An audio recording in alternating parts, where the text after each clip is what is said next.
السلام علیکم ورحمۃ اللہ وبرکاتہ۔ اعوذ باللہ السمیع العلیم من الشیطان الرجیم من حمزہ ونفخہ ونفثہ۔ بسم اللہ الرحمن الرحیم۔ ولا يصدنك عن آیات اللہ بعد اذ انزلت الیک وادع الى ربک ولا تکونن من المشرکین ولا تدع مع اللہ الہا آخر لا الہ الا هو کل شیء ہالک الا وجہہ لہ الحکم والیہ ترجعون۔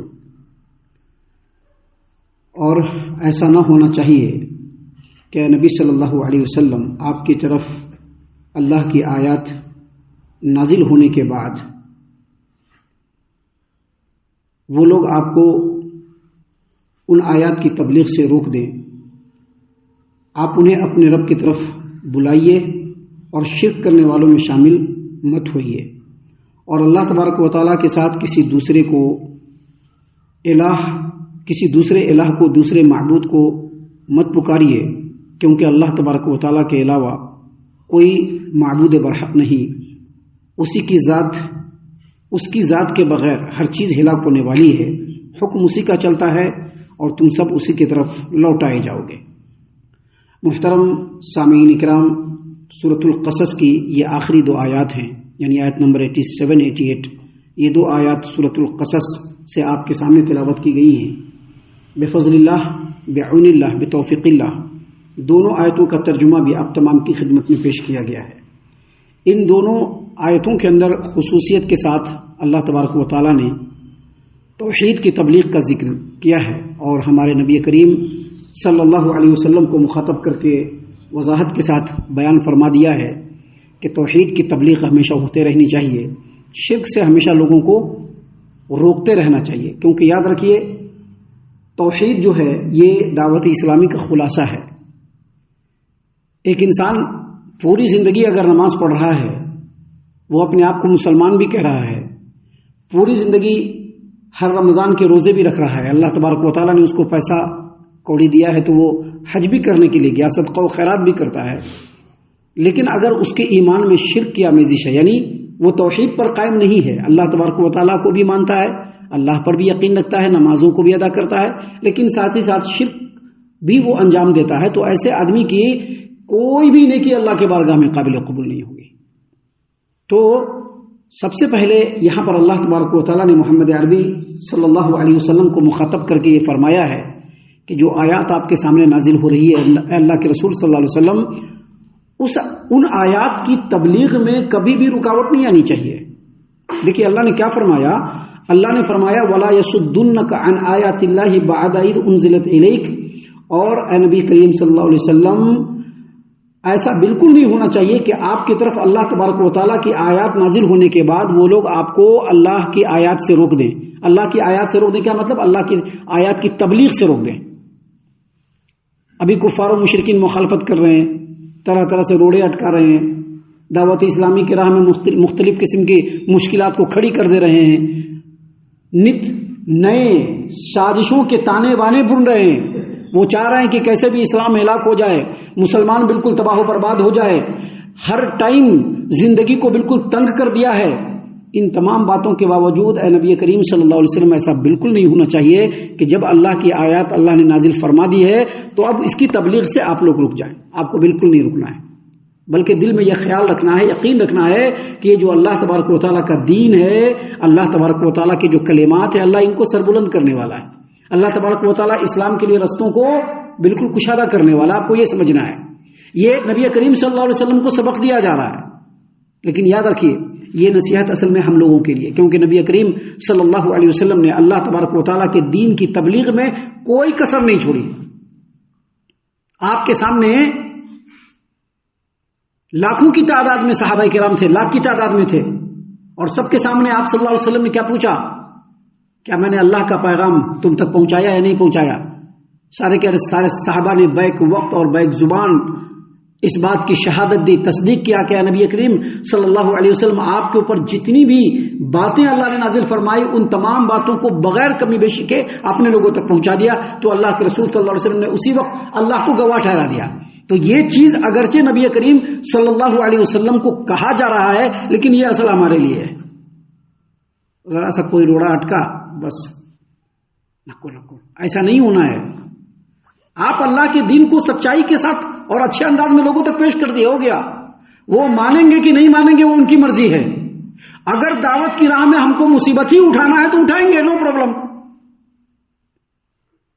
لیکن مصلحتوں کو سامنے رکھ کر کے اللہ تبارک و تعالیٰ کے دین کی باتوں کو، اللہ تبارک و تعالیٰ کی آیات کو، نبی کی تعلیمات کو اگر ہم لوگوں کے سامنے سے چھپائیں گے تو پھر ہم لوگ اللہ کے بارگاہ میں پکڑے جائیں گے.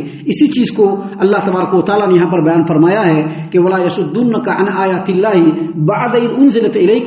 اے نبی کریم صلی اللہ علیہ وسلم ایسا نہیں ہونا چاہیے کہ آپ کی طرف اللہ کی آیات نازل ہونے کے بعد کافر آپ کو، لوگ آپ کو ان کی تبلیغ سے روک دیں. ایسا ہرگز نہیں ہونا چاہیے. آپ اللہ کے دین کو بالکل بے لاگ، بے لپیٹ، بالکل سیدھے سادے اور سچے الفاظ میں لوگوں کے سامنے بیان کر دیجیے.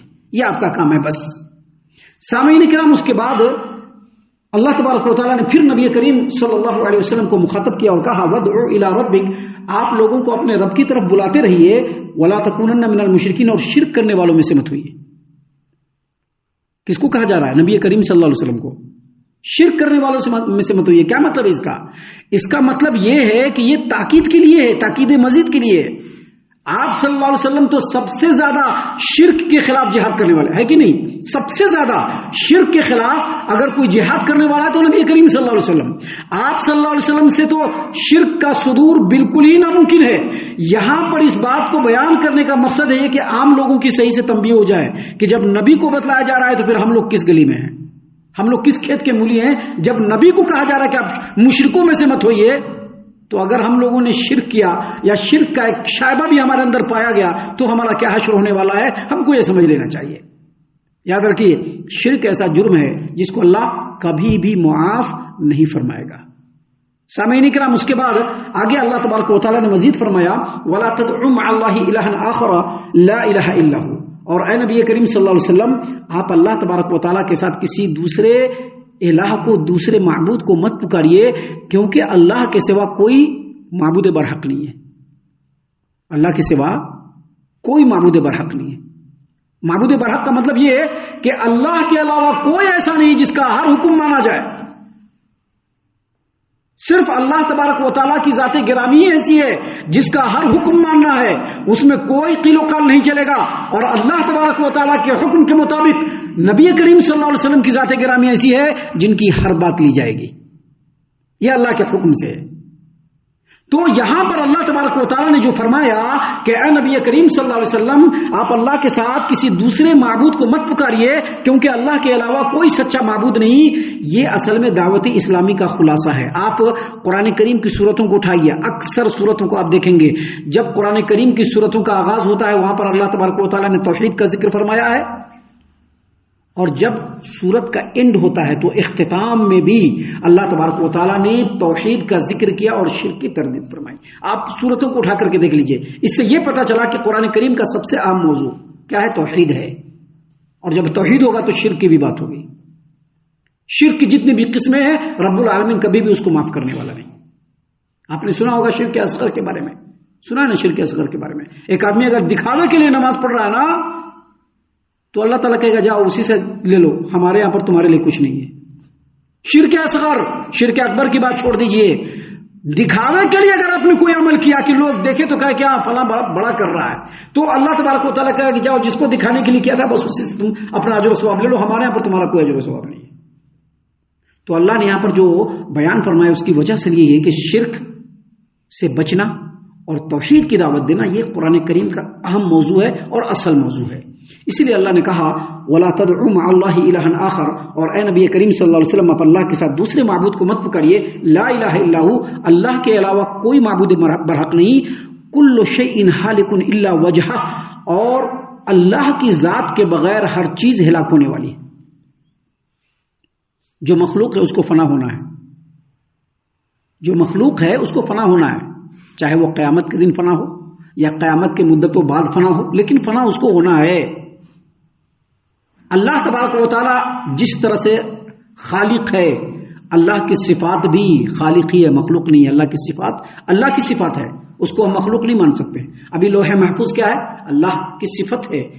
قلم کیا ہے؟ اللہ کی صفت ہے۔ جو لوح محفوظ کے اندر جو کتاب رکھی ہوئی، جس کو لکھا گیا، کس چیز سے لکھا گیا؟ قلم سے لکھا گیا۔ وہ جو قلم ہے وہ اللہ کی صفت ہے، اللہ کے علم کی صفت ہے۔ لہذا خالق کے علاوہ ہر چیز فنا ہوگا، اور اہل علم نے بتلایا ہے کہ قیامت کے دن 8 ایسی چیزیں ہیں جو اللہ تبارک و تعالیٰ کے ساتھ فنا نہیں ہوں گی، اور وہ 8 چیزیں کیا ہے؟ ایک اللہ کا عرش ہے، دوسرا اللہ کی کرسی ہے، تیسرا جنت ہے، چوتھا جہنم ہے، پانچویں روح ہے، چھٹا کیا ہے؟ ریڑھ کی ہڈی، عجب الزم جس کو کہتے ہیں، ریڑھ کی ہڈی، یہ کبھی بھی فنا نہیں ہوگی۔ اور اسی طرح سے لوح محفوظ اور قلم، یہ قیامت کے دن اللہ تبارک و تعالیٰ کے ساتھ یہ چیزیں فنا نہیں ہوں گی، لیکن اللہ تبارک و تعالیٰ کی جتنی بھی مخلوق ہے وہ سب کے سب فنا ہونے والی ہے، وہ فنا کے گھاٹ اترنے والی ہے، چاہے وہ قیامت کے دن فنا ہو یا قیامت کے بعد مدتوں بعد فنا ہو، لیکن مخلوق کو فنا ہونا ہے۔ سامعین کرام، اللہ نے فرمایا کل شیء ہالک الا وجہہ، اللہ کی ذات کے بغیر ہر چیز ہلاک ہونے والی ہے۔ لہ الحکم، حکم اسی کا چلتا ہے۔ ابھی دنیا میں بھی اسی کا حکم چلتا ہے، یاد رکھیے گا۔ انسانوں کو اختیار دیا گیا ہے ضرور کہ بھائی تم جو چاہے رائے اختیار کر لو، لیکن انسان کا پیدا ہو کر کے ذرا بڑا ہونا، پھر اور بڑا ہونا، جسم کے اندر نشو و نما، اس کے اندر طاقت و قوت، عمر کے ساتھ جسم کی تبدیلی، نوجوان ہونے کے بعد ادھیڑ ہونا، بوڑھا ہونا، اور پھر مر جانا، یہ کس کے حکم سے چل رہا ہے؟ سب اللہ کے حکم سے چل رہا ہے۔ کوئی آدمی اگر چاہے کہ نہیں ہم بچے ہیں تو ہمیشہ بچے رہیں، کبھی ایسا ہو سکتا ہے؟ نہیں ہو سکتا ہے، اس کو پھر بڑھنا یہ اللہ کے حکم کے ساتھ ہے۔ اگرچہ اختیار دیا گیا ہے عمل کا، لیکن اس میں بھی بندوں کو پابند بنا گیا کہ اللہ کے حکم کے پابند بنو، اسی میں تمہارا بھلا ہے۔ اور جب موت ہوگی تو موت کے بعد جو رب العالمین کی طرف لوٹنا ہے یہ کسی کے اختیار میں نہیں، یہ اللہ کے اختیار میں ہے، اور یہ ہو کر کے رہے گا۔ سب کو اللہ کی طرف لوٹنا ہے، اسی کا حکم چلتا ہے، اسی کا حکم چلے گا، اور سب کو اللہ کے بارگاہ میں جا کر کے اپنی تمام چیزوں کا حساب دینا ہے۔ اسی کو اللہ تبارک و تعالیٰ نے فرمایا لہ الحکم، حکم اسی کا چلتا ہے، وإلیہ ترجعون، اور تم سب اسی کی طرف لوٹائے جاؤ گے۔ الحمدللہ الذی بنعمتہ تتم الصالحات، یہاں پر سورۃ القصص کمپلیٹ ہو رہا ہے، مکمل ہو رہا ہے اللہ کی توفیق سے۔ آگے جو سورۃ کریمہ ہے اس کو اور اس کی آیات کو ہم آپ کے سامنے کل کے بعد کے دروس میں پیش کرنے والے ہیں اللہ کی توفیق سے۔ اللہ سے دعا کرتے ہیں کہ اللہ تعالی ہم تمام کو ان باتوں کے اوپر خوب غور و فکر اور تدبر کرنے کے ساتھ ساتھ ان باتوں پر عمل کرنے کی بھی توفیق عنایت فرمائے، آمین۔ اللہ تعالی ہم تمام کو صحیح معنوں میں پکا سچا مومن مسلمان بنائے، اللہ اور اس کے رسول صلی اللہ علیہ وسلم کی اطاعت و فرما برداری کرنے والا بنائے، صحابہ کرام رضی اللہ عنہم کے طریقے پر چلنے والا بنائے، جنت الفردوس میں جگہ عطا فرمائے۔ اے اللہ ہم تمام کو جہنم سے پناہ دے، اے رب العالمین ہم تمام کو جہنم سے پناہ دے، اے مالک الملک ہم تمام کو جہنم سے پناہ دے، آمین یا رب العالمین۔ وما علینا الا البلاغ المبین۔